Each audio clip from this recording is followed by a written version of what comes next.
The priest looked at me. The string quartet stopped mid-note. 300 guests stared at the door behind me, still waiting for the groom. But I was the only one standing there in a $9,000 dress, holding a bouquet I never threw. My fiancé never showed up, and neither did my sister. Until today, 3 years later, he walked back into my life in handcuffs. Where in the world are you listening from? Subscribe if you believe some stories need to be told out loud. My name is Mira Ellsworth. I was 36 when the wedding didn't happen. Before that day, I'd spent 12 years building a career in law, 5 years loving a man I thought I knew, and a lifetime protecting a little sister who never had to say thank you. I grew up in Newport, Rhode Island, old money town, old rules. My father was a judge. My mother ran charity galas like a general running war campaigns. And me, I followed the script. Private school, law degree, assistant district attorney by 28. I didn't fall in love easily, but Alden Fox was different. He didn't just know how to talk, he knew when not to. He was 6'1", polite in all the right places, and made my mother smile with that first bottle of Merlot from his family vineyard. He ran a real estate company, coastal homes, boutique resorts, things that looked good on paper and Instagram. And somehow he looked at me like I wasn't just a trophy to put on his arm. Or maybe that's what I wanted to believe. Our engagement made headlines in the Newport Daily. So did the date, so did the venue. The Church of St. Rhiannon's stone walls, arched windows, and candlelight that made everything look like a dream. 200 guests. A dress custom designed in New York. A diamond ring that had passed through Alden's mother, and now, me. Or so I thought. Soraya, my sister, was the maid of honor. 5 years younger, 5 times as magnetic, a little wild, always forgiven. She never held a job for more than 6 months. She hosted podcasts on self-worth from rented Airbnbs. She flirted with every man who looked her way. But I never thought she'd look at mine. Not really. Not Alden. He'd chosen me. Hadn't he? The morning of the wedding, she was late. Said she'd had trouble with her hair. Her lipstick was too perfect for someone who'd rushed. I noticed. But I said nothing, because that's what older sisters do. We notice, and we carry. I remember adjusting my veil in the bridal suite mirror, the one with gold edges and a crack in the corner. That crack's still there, by the way. Just like the one Alden left in my life. Just like the one Soraya never apologized for. I've had 3 years to seal it. 3 years to rebuild everything I lost. But I never planned for him to come back, not in handcuffs, not in front of everyone, and certainly not with my name still written in the files that would put him away. Because I wasn't just the girl left at the altar. I was the woman who knew exactly how to finish what they started. The envelope came on a Tuesday. I almost threw it away. It looked like junk mail, white-windowed, too thin to matter, but my name was typed neatly in the corner. Mira Ellsworth Fox saw. The hyphen stung. I'd never filed the name change, but I remembered writing it down once on a form for a joint travel card Alden wanted us to use for honeymoon points. He'd handled the setup. I barely glanced at the paperwork. I slit the envelope open with a knife from my kitchen drawer. Inside, a credit card statement, old, outdated, from the month before the wedding. Statement date, April 2nd. Transaction date, March 27th. Vendor, Pelican Grand Resort, Cancun. Guests, 2 adults, 1 king suite, ocean view. Amount, $6,190.41. I stared at the line, then stared harder. My name wasn't just on the envelope. It was on the Prakat account, my social, my old address, my initials in the authorization box. But I never made that booking. I never even wanted to go to Cancun. That was what Soraya's dream spot. She once said it on a podcast, my soul's somewhere between salt water and tequila. I read the line again. 2 adults, 1 ocean view, My name. Not his, not hers. Mine. I logged into the card portal, a site I hadn't visited in years. 3 passwords later, I pulled up the full history, and there it was. Not just Cancun, but flights, spa packages, dinner at a place called La Cueva del Amor. 2 weeks before our wedding, Alden had used my name to fund his escape. Or worse, he'd used my identity to make it look clean. I didn't cry. I printed the statement, put it in a blue folder, and slid it to the back of my bookshelf behind the true crime memoirs I used to read for comfort. That night, I didn't sleep. I lay in bed wondering, was it just betrayal or was it fraud? Because if it was fraud, I knew exactly what to do next. It arrived 2 days later. No return address, just a box on my doorstep, medium-sized, taped clean, too careful. I stood in the hallway a long time before bringing it in. Inside, a bottle of champagne, Dom Perignon, vintage, wrapped in tissue and arrogance. There was a note handwritten in lavender ink, for what should have been yours, S. S. As if we were still sisters on Christmas morning, as if betrayal could be gift-wrapped. The bottle was chilled somehow, which meant whoever sent it wanted me to drink it right then. Celebrate, pretend, play dumb. But I didn't open it. I set it on the counter next to the knife block and the stack of unpaid wedding vendor refunds. I almost missed the second envelope at the bottom of the bottle, tucked beneath the champagne like an afterthought. A USB drive taped to thick ivory cardstock, one line scribbled in the same lavender ink. Thought you might want to see this before it goes away. No signature. No smiley face. I plugged the drive into my old laptop, the one I hadn't used since the week of the wedding. There was only one file, that Cueva audio.m4a. I hit play, crackling, voices, then his voice. Me, Alden. As long as Mira's name is still tied to the account, we're fine. She won't contest it. She doesn't do confrontation. Pause. Clink of a glass. Soraya, relax. I've got the foundation named after her. That's goodwill locked in. I closed the laptop. Didn't listen to the rest. I didn't need to. That was enough. Enough to know this wasn't just betrayal of love. It was identity, legacy, theft wrapped in sentiment. I walked back to the kitchen, took the champagne bottle, uncorked it slowly. Let the foam spill into the sink like a celebration gone bitter. Then I rinsed the USB with scalding water and slid it into the same blue folder behind the bookshelf. That folder was getting heavier, and so was my silence. How many lies had they toasted in my name? I started digging the next morning. Not out of rage, not out of heartbreak, but out of habit. I'd been a legal analyst for 7 years. I knew how to read between clauses. I knew what red flags looked like, especially when they were written in perfect black ink. I pulled the drawer from the hallway cabinet, the one labeled wedding, legal, joint. It was still full. Prenups, vendor contracts, LLC agreements.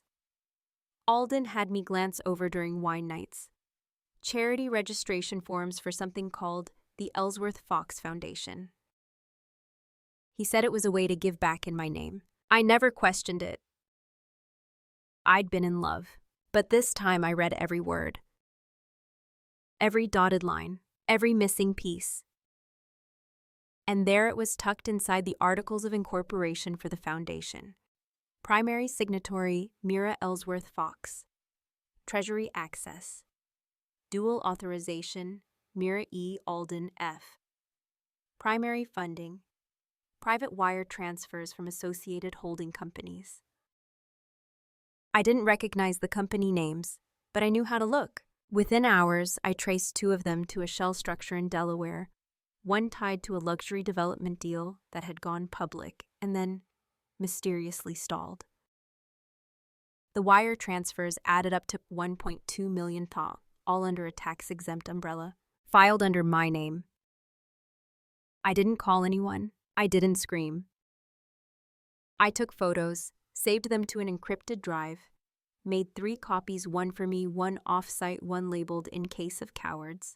Then I slipped the paperwork into the blue folder behind the bookshelf, the one that was no longer just a folder.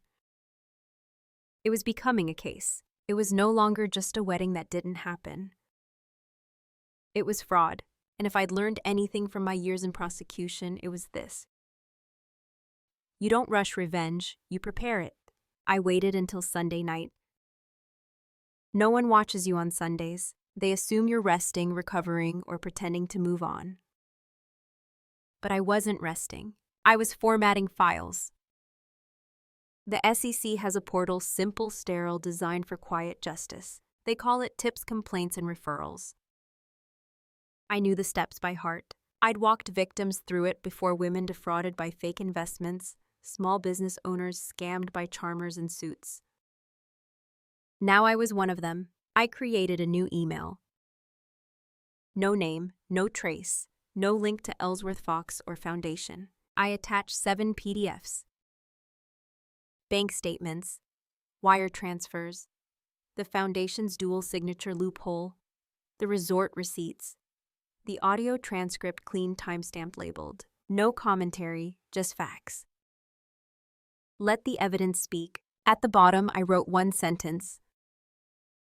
The primary signatory did not authorize the disbursements. I clicked send at 11:47 p.m. Then I unplugged the laptop, wiped the cookies, tucked the blue folder back behind the shelf. I didn't sleep, but I wasn't afraid. I wasn't breaking down. I was building something. From silence, from names whispered in champagne-lit corners, from lies dressed in white linen and beachfront promises. And that morning, when the sun came through the east-facing window of my apartment, the one Alden never visited, the one Soraya always said, felt too empty. I sat with black coffee and a blank legal pad, and I wrote 4 words. Initiated by anonymous witness. That would be enough. For now, because sometimes the loudest justice starts quietly. There's a picture of us on my mother's mantle. Me in a red cardigan, Soraya in mismatched socks clutching a popsicle. We were 7 and 12. She'd scraped her knee that day chasing after a neighbor's dog. I'd cleaned the cut with hydrogen peroxide taped on a neon band-aid and promised I'd always look out for her. She believed me. So did I. Even now, that promise haunts the edges of my reflection in courtroom glass, in elevator chrome, in the back of polished spoons. But some promises aren't meant to last forever. Some wounds shouldn't be cleaned. They should be exposed. On Monday, I got the call. Not from the SEC, from an old colleague in DC. Someone who owed me nothing but remembered my name. I heard a whisper, he said. Alden's firm is being looked at. You might want to stay close to your phone. I thanked him. Didn't ask how he knew. Didn't ask what was coming. Because I already knew. This wasn't a warning. It was a door, and I'd already crossed the threshold. I'd made peace with what that meant. If Soraya got pulled into it, if Alden tried to twist it back on me, so be it. I had evidence. I had time. And for the first time in 3 years, I had no fear. Only focus. I cleaned my bookshelf that night. Not because it was dusty, but because the folder behind it was no longer just a hiding place. It was evidence, and it needed order. I laid everything out on the kitchen island pages, photos, audio transcripts, copies of Alden's LLC documents, everything he once handed me like trust, I was now treating like liability. I gave it a name in case EF618, the day he left me at the altar. I bought color-coded tabs, marked transactions in red, legal structures in yellow, personal correspondences in blue. Soraya's name appeared more than I expected on receipts, emails, even a notarized letter confirming she was a donor representative for the foundation. I didn't know whether she understood what she'd signed. I also didn't care. Complicity doesn't require comprehension. Just silence, and she'd stayed silent long enough. By the time midnight struck, the island looked like a war map. Each line a direction, each document a front. It wasn't personal anymore. It was procedural. He wrote the script. I was just finishing it. I hadn't practiced in 3 years. But the muscle memory hadn't gone far. I opened a blank document and started writing not a confession, not a letter, but a brief. Just like I used to, it started with a summary. The subject in question, Alden Fox, CEO of Fox & Company, has knowingly diverted funds through a series of misrepresented shell corporations under the tax-exempt shield of the Ellsworth Fox Foundation, registered under my legal name. I cited the statutes 18 U.S. Code Borrower 1341, mail fraud, 18 U.S. Code Borrower 1956, laundering of monetary instruments. Line by line, I built the case. I added timestamps, annotated financials, included a comparative timeline, the Cancun trip, the consulting fees, the fake contracts, the morning he disappeared. Each page was clearer than the last. He didn't just run away from a wedding. He ran from exposure and used Pai as the cover. When I finished, I printed 5 sets, each in a labeled envelope: SEC, IRS investigations, State Attorney General, Legal Defense Fund for Financial Abuse Survivors, myself. I sealed the last one with a red sticker, not because it needed to be official, but because I wanted to remind myself, this is not revenge, this is restoration. It was a Tuesday, same day of the week he left me standing in front of a cathedral full of silence. I got the call around 9:20 a.m., blocked number, firm tone, female voice. Ms. Ellsworth, this is Investigator Green with the Attorney General's office. We'd like to speak with you regarding materials you submitted last month. I didn't ask which materials. I knew. Of course, I said. When and where? They asked me to come in Thursday, downtown Providence, Suite 414. 2 days. I spent them rereading my own files, not because I doubted myself, but because I wanted to be sharper than the day they left me. Thursday came. I wore black, hair up, no jewelry, not even the pearl earrings my mother gave me for the wedding. Inside the room was colder than expected. Metal table, 1 pitcher of water, 3 chairs, and a folder already waiting. When I sat, Investigator Green flipped it open and smiled just slightly. We've been waiting for this to connect. She turned the folder around, and there it was. My name, underlined. Witness number 03, Mira Ellsworth. That was the moment it became real. Not about pain, not about proving I was right, not even about Alden or Soraya anymore. It was about truth. And I was ready to say it, under oath. The courtroom smelled like cold marble and paper. It was sterile, echoing, rows of seats filled with press interns, silent men in gray suits, and in the front, Alden, hair shorter now, jacket borrowed not tailored, face gaunt, eyes darker than I remembered. He didn't look at me when I walked in, but I looked at him. Not to taunt, not to gloat, to measure how much of the man I once loved was still there. Answer none. I took the stand with no folder, no speech, just the truth. The prosecutor nodded. Please state your name. Mira Ellsworth. Occupation: former assistant district attorney for Newport County, currently freelance legal analyst. Do you recognize the defendant? Yes. Would you describe your connection to him? I took a breath, let the silence stretch. He was my fiancé. He left me on our wedding day without explanation. Months later, I discovered financial activity under my name tied to his business dealings. Did you authorize those transactions? No. Can you tell the court what you did after that discovery? I documented everything, filed evidence to the SEC, provided supporting materials to the Attorney General's office.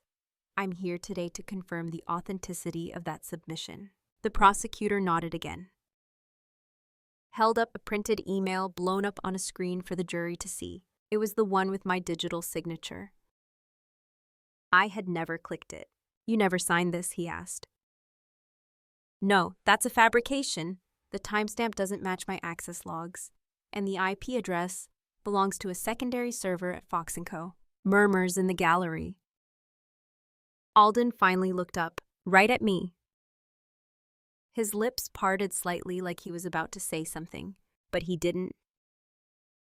And I didn't blink, because I wasn't here for closure. I was here to witness. It took the jury less than 4 hours. Guilty on all counts: wire fraud, tax evasion, identity misuse. Alden stood motionless as the sentence was read. 12 years, federal prison, no parole before year 9. I watched him turn pale, not because of the time, but because there was no one left in that room who believed him, not even himself. Outside the courtroom, reporters clustered like seagulls. Ms. Ellsworth, any comment? Did you plan this from the beginning? Was this revenge? I said nothing, walked past them like fog. At the courthouse steps, my mother waited. She didn't say a word. She just took my hand. Later that week, I received a single email from Soraya. Subject line: do you feel better now? I didn't respond. Not because I didn't have an answer, but because there are things too small to address once you've stood on a witness stand and told the world you survived. One morning, a month later, I walked past a bookstore downtown and saw it. A legal ethics textbook I once co-authored, reissued in a new edition. Inside, my name still printed, still respected, still intact, and I smiled for the first time in a very long time. Not because Alden was in prison, not because the world knew what he did, but because I finally understood the difference between justice and retaliation. Justice doesn't scream. It doesn't throw glasses or burn dresses. Justice walks in heels, takes the oath, tells the truth, and leaves the courtroom alone whole. The dress is still in storage. Climate-controlled, acid-free paper, perfectly preserved, not because I plan to wear it, and not because I can't let it go, but because it reminds me what I didn't become: a woman frozen at the altar, defined by lace and shame. Sometimes I open the box, not to cry, just to check that it's still there, like a relic from a life I never actually lived. After the trial, I didn't change my number. I didn't move states. I didn't go on retreats or write essays about healing. I went back to work, different law work this time. I took contract jobs with nonprofits, quiet ones, the kind that review financial abuse claims from women who never saw it coming. I stopped explaining why I wasn't married. Stopped answering polite smiles with soft deflection. Now when someone asks about my past, I just say, I had a different kind of wedding once, but the guest list wasn't mine. No one pushes further. And I appreciate that, because some stories end without music, without flowers, without applause. Just a woman standing where she used to be broken, choosing not to be anymore. Last spring I bought a house, not a grand one, not oceanfront, just a 2-bedroom cottage in the north side of Newport, with creaky floors and lemon trees in the backyard. I paid for it myself. No co-signer, no couple discount, no joint account promises. Every key, every hinge, every mortgage document, mine. The first night I slept there, I brought no champagne, no photos, no symbolic cleansing rituals, just a book, a blanket, and a single frame print that said, and what you rebuild is stronger than what you lost. Some days I still see Alden in news blurbs, articles about white-collar crime reform bills, financial ethics gone wrong. He's just another name now. Soraya, she moved out west, rebranded herself as a business energy coach, still posts filtered sunsets and quotes about growth. We haven't spoken, and we won't. Closure doesn't require conversation, only distance. This morning I stood in my garden, coffee in hand robe too long, watching the fog roll over the shrubs like a veil that chose not to be lifted. I didn't think about weddings. I thought about how peaceful the silence was. No promises, no contracts, just breath and roots. The wedding I never had didn't break me. It introduced me to the version of myself I actually trust. And that was the truest vow I'll ever keep.